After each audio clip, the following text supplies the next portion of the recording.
I started my first successful business. So I went all in, and that was the difference. Like, I went all in on this business. Justin Lund is a serial entrepreneur and founder of Lund Consulting Group, known for building scalable, high-growth organizations with strong leadership and a drama-free culture. Literally sleeping on my mom's floor. I was married, had 2 kids now at this point. We had nothing. I'd lost the house. I'd lost the car. I was in debt. Credit card debt of tens of thousands of dollars. So there we were with nothing, and I just started stacking brick on top of brick, and I knew that I had to at least give it a try.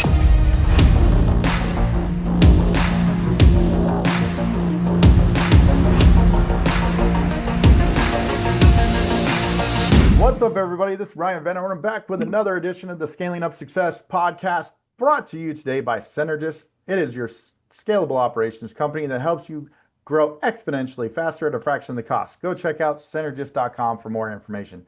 Today, I have the one and only Justin Lund on today. Justin, how the heck are you, sir? Excellent. Thanks for having me, Ryan. Oh, man, it's a pleasure. And we were talking before the show, and I'm so excited to be able to get your message out to the masses about your story, man. And it's a really cool story. I'm looking forward to sharing it.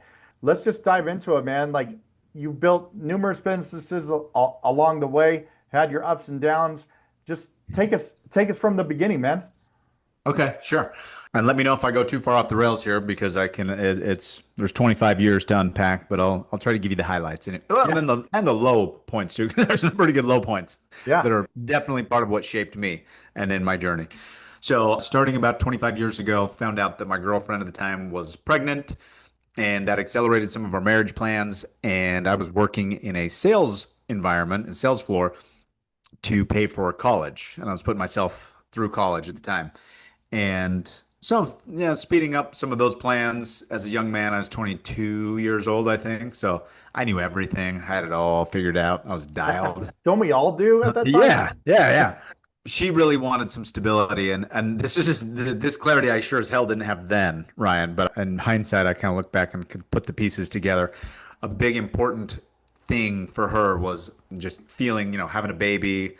If I'm going to get married to this guy, I want to feel a sense of certainty. So there's a lot of pressure for me to be stable, and I didn't exhibit a lot of stability before that. I was a fun, carefree, fun-loving guy, which is why she liked me. And I'm like, wait, now you want me to change? What's up with that? So I tried to fill that gap by making more money. And I thought, I'll just work more in sales. And then with sales, I can make more cash. And that way she'll never be worried about, like, I need to go be a dentist or something, which she actually wanted me to become a dentist. I'm like, no, I hate that. No, not a chance, man. So that worked for a little while, but then those pressures and that, honestly, in hindsight, again, now I know the incongruity of what actually I wanted to do versus what I was doing every day. I became addicted to painkillers, which is what everybody in that sales floor was using on a regular basis. And I was just like, sure, I'll take some of that. 3 years later, I have a terrible habit that I can't get out of bed without, a few of those before I even feel normal. And that's the most sidebar. Terrible substance, man. I mean, that's the worst thing. It just screws with your brain chemistry, your body, your mind. It's really, really bad stuff. That landed me in rehab, it saved my life. I was there for 6 weeks and started to learn the importance of framework, started to learn a lot about me. And I'd always loved psychology. I'd always loved, reading the personal development books, the Tony Robbins, the sales stuff. I was in a sales environment. I was always doing that stuff anyway. And I tried to model those guys when I would get on a sales pitch. I wanted to sound like them. That was, I think, some of the ingredients of my success actually came from that. So after that stint in rehab, where I learned quite a bit about who I was and what was going on there, I realized that incongruity is what was kind of driving that. And so in order for me to be really to operate at a higher level, I needed to go out and see if I had the capability of building something on my own. And that's when I started my first business. No, I guess that's not true. I started my first successful business. So I went all in, and that was the difference. Like, I went all in on this business, literally sleeping on my mom's floor. I was married, I had 2 kids now at this point, a baby and a 3-year-old, and we had nothing. Like, I'd lost the house, I'd lost the cars, I was in debt. Yeah. Credit card debt of tens of thousands of dollars. I mean, all the things you would assume with an addict that had just, I left the collateral damage trail behind me that wouldn't quit. So there we were with nothing, and I just started stacking brick on top of brick, and I knew that I had to at least give it a try before I went and just picked up a job or did something to pay the bills.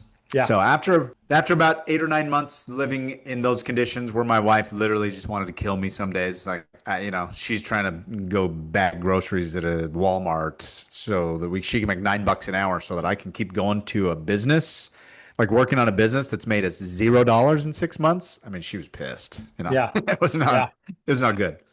But then things started to click. It started to work. Some of that consistency began to compound, and I started to see the hockey stick begin to take shape, right? And I was like, whoa, okay, here we go. Within 2 years of starting, I was in the seven-figure range, mid seven figures, and honestly, a little bit shocked. Like I didn't think it would work that good. I remember being about a year and some change in, and I stopped and started doing some calculations one day because I was doing everything on my own. I'd go into the office on Sundays to try to do the bookkeeping, and I have no business trying to do that stuff. Not at all. But I was there and by myself. It's a Sunday afternoon, and I'm like, "Hmm, let me see." After I just fought with QuickBooks for the last 6 hours or so, and Right. I started writing down some of the numbers. I'm like, I could probably make about 300 grand a year personally if I just maintain this level right here. I'm like, that's pretty freaking good considering a year and a half ago, I was basically locked up in a drug rehab. So I was proud at that moment. I was happy. But I remember at that moment I had to make a choice because my clients, they wanted more from me. I couldn't really put more in.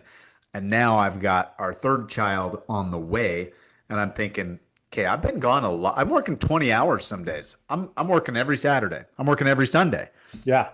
So I thought, well, I tried to reduce my workload, but that was clear that was not like that wouldn't fly with my clients. Hmm. So I tried to figure out how am I going to grow, and that's when I started to get a little bit scared because like then there's payroll reports. There's no, I had to go from just subbing out and having some contractors here and there. 1099s were easy, but payroll, like I don't even know what this was, but like a 941 return every month or every Right. quarter. Like all these things that unemployment insurance and workman's comp and all this stuff. I was like, I don't even know where to begin. So I went and found somebody that I knew was a connection, kind of a friend of the family, and began telling them about the business and this idea that I had for a couple new businesses and said, if you come in and can help me with all this stuff that I don't like, then I'll make you a partner in these other two businesses that I'm going to start that it will like immediately be profitable because the main business already needs those services. So it's already got a client right now, day one.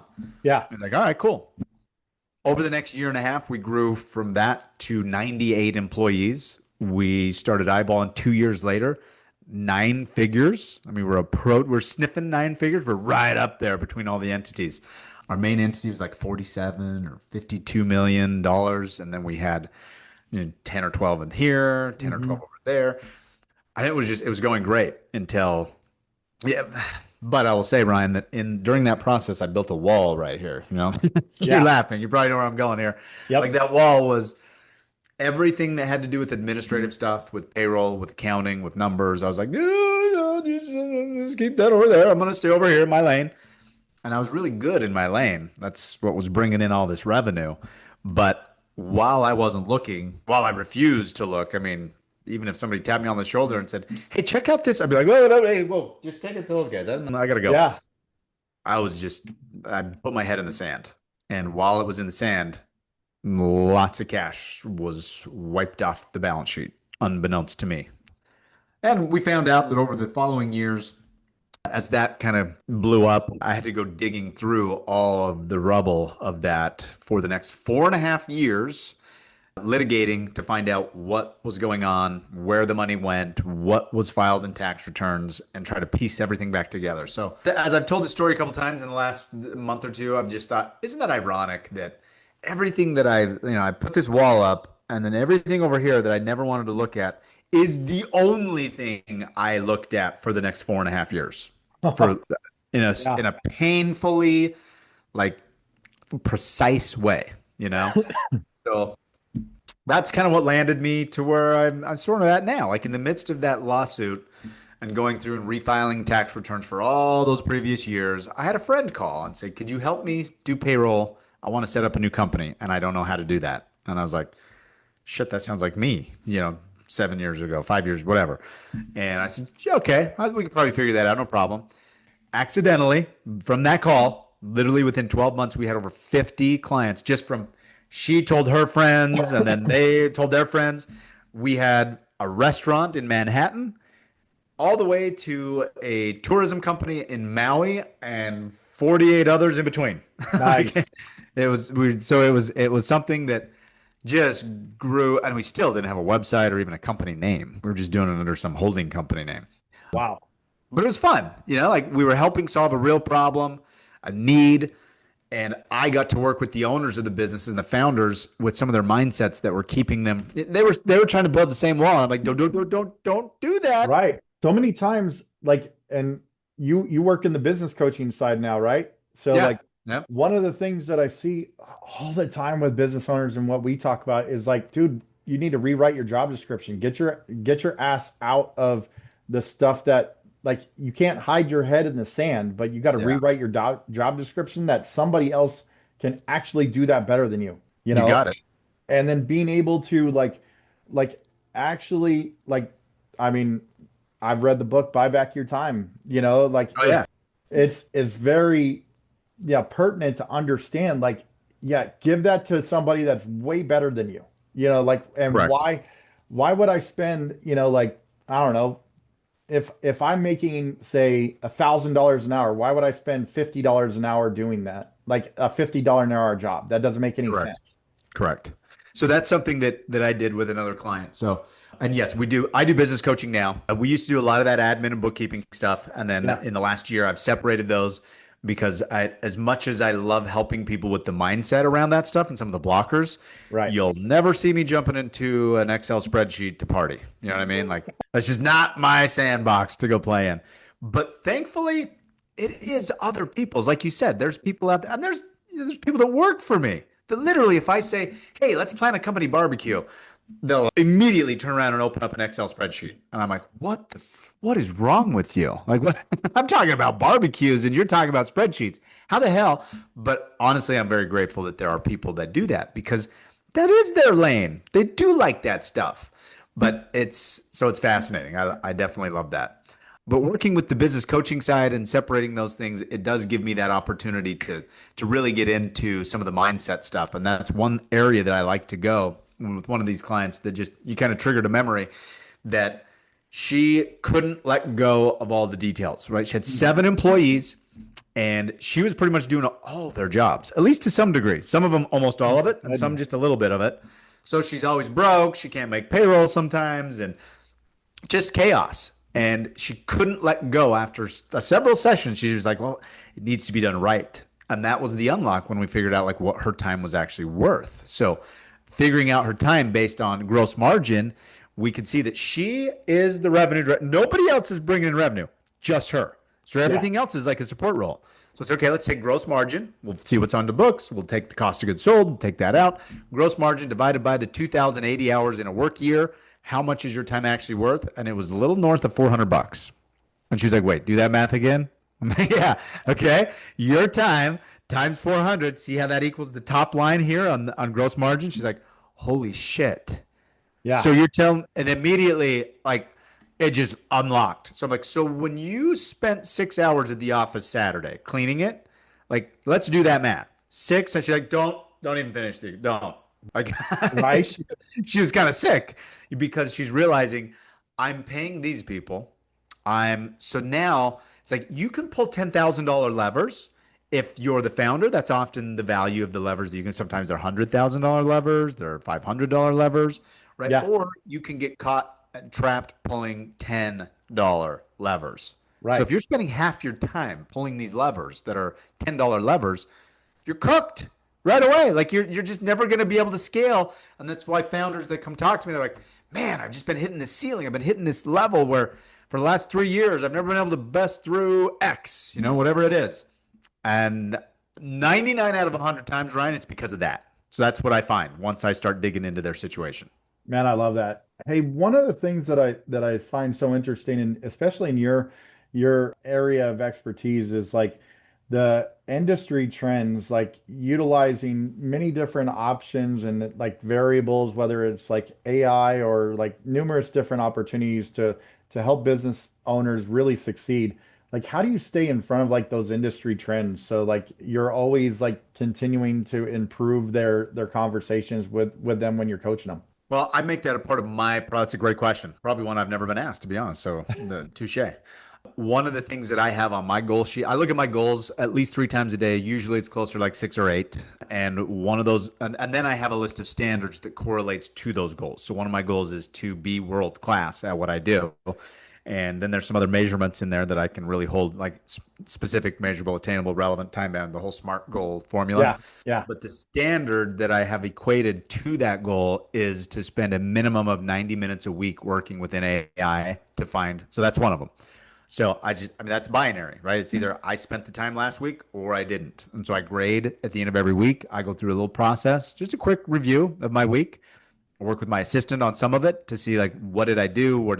Let's look at the calendar. Have I achieved these goals? So one of the goals in there was to try to set a recent goal. It was to impact more people. That was at the beginning of the year. That's a shitty goal because it's not measurable, right?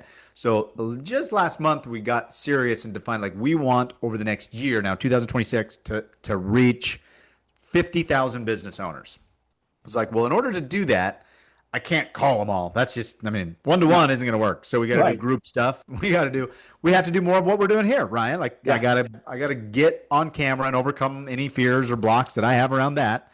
So we set a goal to get on 50 podcasts. And my assistant told me this morning that today is number 50. So you're number Let's 50, go, man. baby. So, Let's yeah. go. Yeah, we did it. So that back to your question though, if you can get binary, black, white, check mark or no check mark, right? It's not like, well, I kind of did. I want to be healthier. What the, yeah, how do you measure Right. that, right? Right. So getting things specific and measurable, and that's how I hold myself accountable. Another example with accountability. Last night it was 10:30, and I usually would try to be in bed before then. And I go in and start putting clothes on, and my wife's like, "What are you doing?" I just got a shower and all this stuff, right?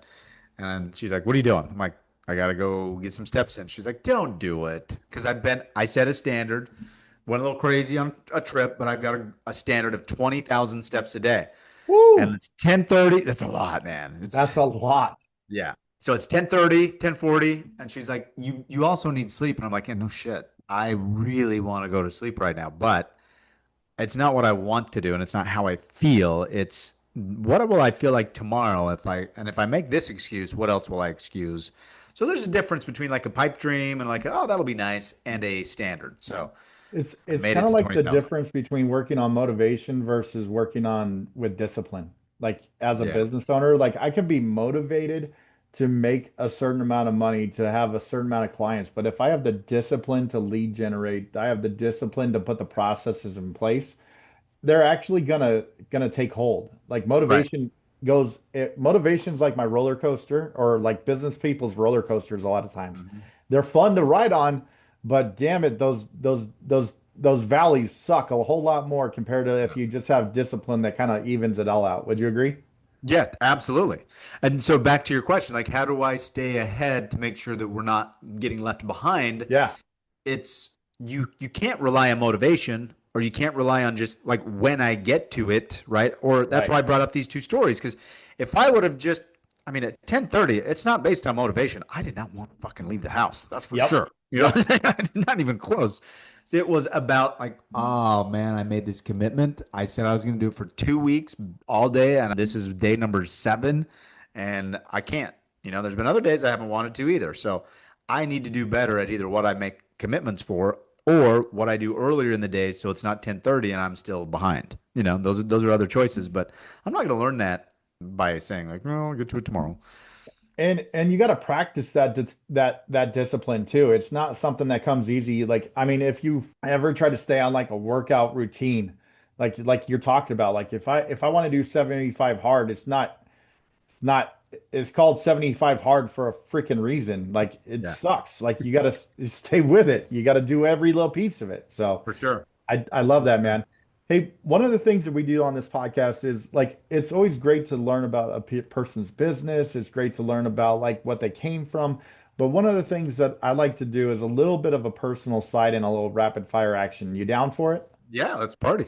All right, cool. So, like, what do you have like a favorite books that you're reading or a podcast that you're really digging right now?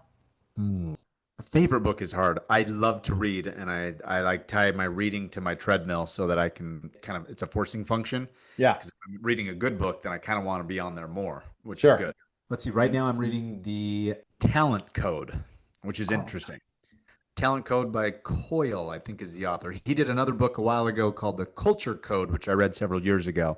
And this one is even better. I like it. I like it a lot.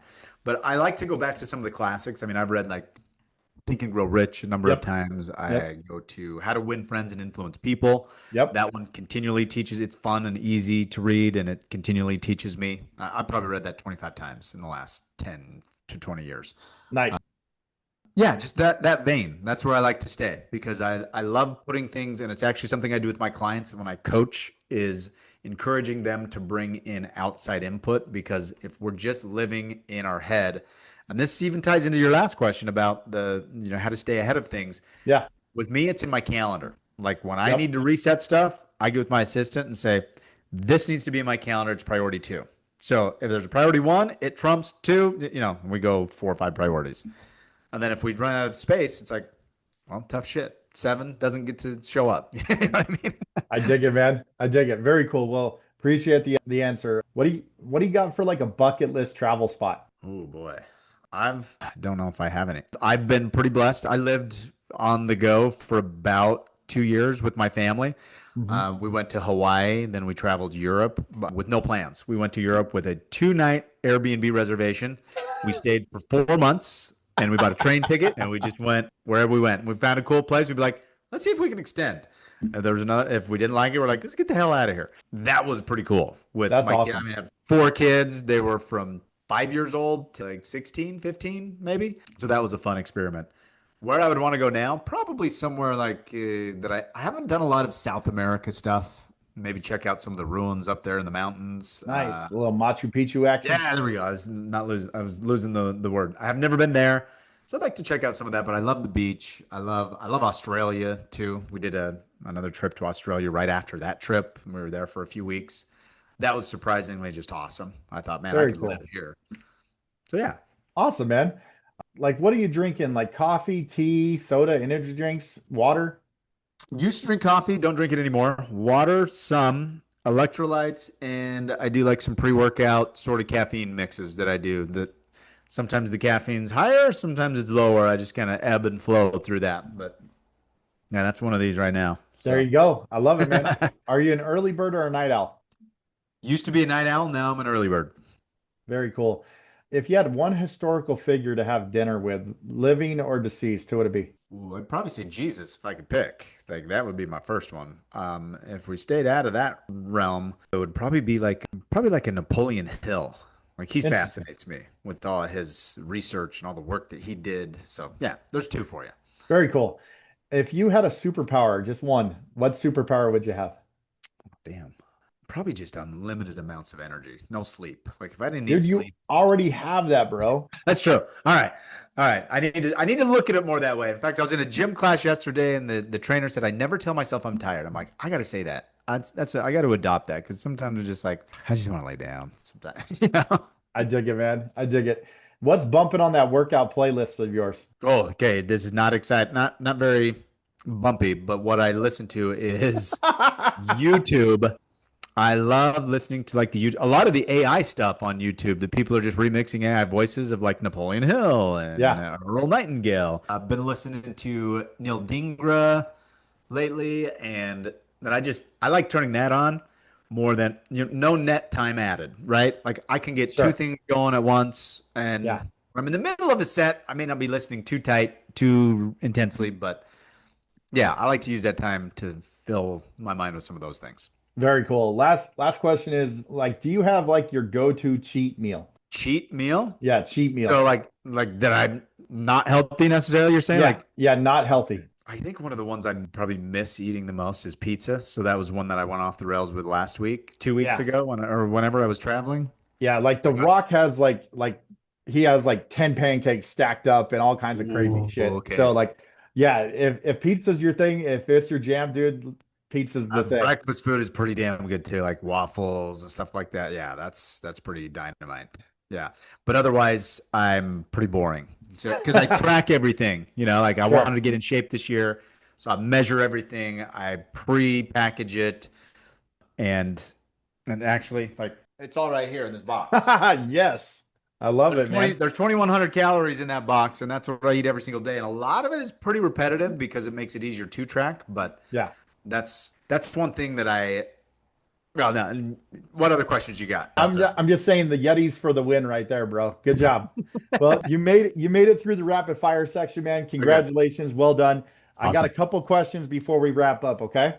cool. If you could go back in time, now you're a time traveler. I got all these superpower stuff that kind of goes along with Okay, my okay. theme of stuff, man. But if you could travel back in time and give yourself that 18-year-old fresh out of high school, like younger version, what's that one piece of advice you give yourself? It would be to spend the time getting clear on what it is that I want and not be a chicken shit about like writing it down or putting in the work to figure it out and really flush that out before just getting busy with action, just like Yeah, doing dumb shit or just falling into the next thing.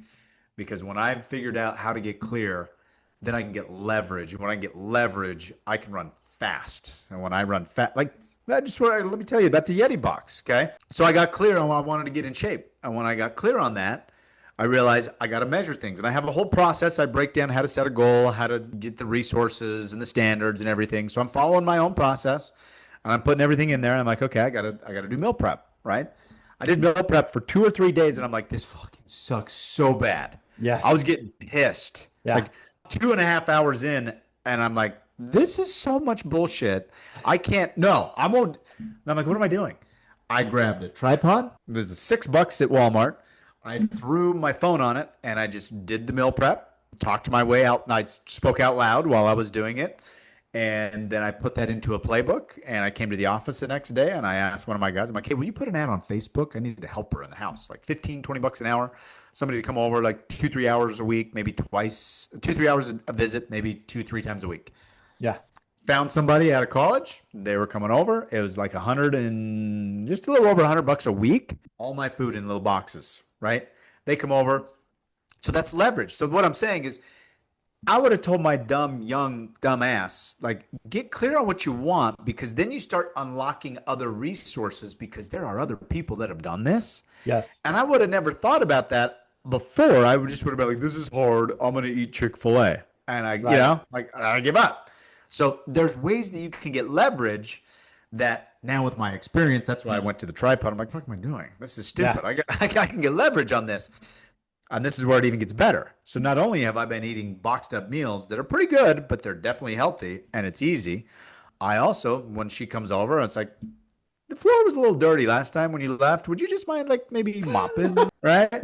Now my wife comes home. She's like, hey, the kitchen looked great. Thanks. I'm like, you're welcome. exactly, Right? exactly. And then it's like the bathroom was a little dirty. Maybe would you mind hitting that on the way out just like once or twice a month? And she's like, sure. Could you pick up some groceries on your way over? Here's a list. And now I'm getting more and more and more leverage. And it's like the return on investment is phenomenal. And I'm in the best shape that I've been in my entire life. And It's like, and your wife doesn't have to watch this podcast and let in on your secrets either. yeah, exactly. I ain't gonna give her the link. No. Exactly. I love it, bro.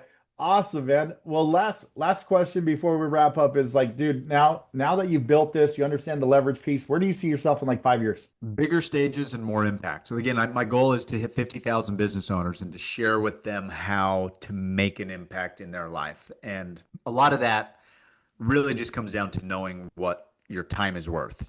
As I was thinking about this podcast and talking to some of my team, like what kind of things we want to talk about. Well, they're like, well, what would you say to like what you're up to now? I'm like, well, what I've been up to now is I spent the last Friday, Saturday, Sunday, Monday with my 17-year-old son. He's playing fall baseball and he's a senior in high school. I had 20 hours in the car driving with him. Plus, I had 4 baseball games where I was watching and filming him that were 2 hours each. So there's another 8 hours. I'm like, so I've got like 28 to 30 hours with my son. And like, there's things that I can do that I can get leverage back on my time. I can get money. I can get paid for. But then there's things that I know after this is my third son, right? So I've got a daughter and a son that are older. And there were many great moments that I like squeezed the sponge out of, but there's also moments that I exchanged that time for something else. And a lot of times that something else was bookkeeping or it was taxes or something where I'm like, F that noise, dude. That is Right. not worth it because I'll never get that time back. And now she's 23 and she's off on her own and she lives 2,000 miles away, So I'm thinking about that value of my time. And I know what my time is worth monetarily, but I also see that in the other quadrant or category or side of life, that I spent 28 hours with my son in the last 4 days. And Hmm. and that's what we do every weekend. We've done it all of August, all of September, now most of October, and we'll do it all of November until fall ball ends. I'm like, I don't know a lot of guys that get that opportunity, nor do I know many 17-year-olds that are willing to put up with their old man for that many hours. So, and I'm not special there other than I've learned how to leverage his passions with mine to where I can thread that needle. And I think that a lot of us just, and I don't know. I don't know if that's something. Do you feel like what do you think, Ryan? Do you feel like your listeners get caught? Like, are they spending their time the way they want to? Do they get caught? Do they have regrets? Shit, last week I wasted too much time with this when I could have or should have been doing that. I think a lot of times, the audience is like they they live with what ifs, man. A lot of times we get that, and it's like I've made like a paramount in mind to not live with a what if question. Like I don't want like regrets when I don't think I live with regrets. I don't want to have a what if I did this. I just want to go like honestly like balls to the wall and give Yeah, everything I got, you know? yeah, yeah. That's when I So as I was thinking about this and my son and the time that I spent there, and it's not that I'm not busy, it's not that there was other things, but again, there were some priorities in my calendar, and this one was a one, and so that knowing that in advance it allowed me to change my schedule around to different things. Yeah. This is a priority too, if I'm going to reach 50,000 people and I'm serious about it, I got to prioritize stuff like this where I can get that message out. And there's one thing that I do when I coach people that immediately gives them back like 7, 8 hours on average per week Yeah. because there's a lot of things that people just leak a little bit of time here and a little bit of time there and they Hmm. don't recognize them. And when I can quantify, add them up and give them some simple systems for replacing that, they get that time back and they're like, holy shit. That, Yes. I mean, that's you notice 7 or 8 hours, right? Yeah. 30 Yeah. minutes a week, it's kind of negligible, but 7, 8 hours. I don't know if that would be something like it's our founder freedom playbook, and it's the starting point to just start reclaiming some of the time. And I'd be happy to share that with anybody here if that's something that they would be interested in. The only thing that, I mean, I don't need you to fill out a form or do anything. Just come over to Instagram and follow me over there, and just DM me the word Ryan Freedom. Cool. Love it. I love it, All man. right. Instagram, I'm at It's Justin Lund. So just come grab me there and I'll just send you. It's a Google Doc that I use with my team. I use it myself every day and I use it with our clients. So that's a good starting point to just see if somebody can get some leverage back in their calendar and maybe start, whether it's getting rid of those $10 an hour tasks we were talking about and starting to pull the bigger levers, or spending a little bit more time at a baseball game or something else with a kid that's more important. I totally dig it, man. Well, dude, you absolutely crushed it today, man. I wish I could talk to you hours, hours more, man. It's been great having you on. Thank you so much for being a part of the Scaling Up Success podcast today, my friend. Thanks, Ryan. It's good to be here. Appreciate A- it. Absolutely. Once again, Ryan Van Ornum signing off for the Scaling Up Success podcast powered by Cynergists. Until the next time, everyone, stay blessed. Thank you so much, guys, and take care.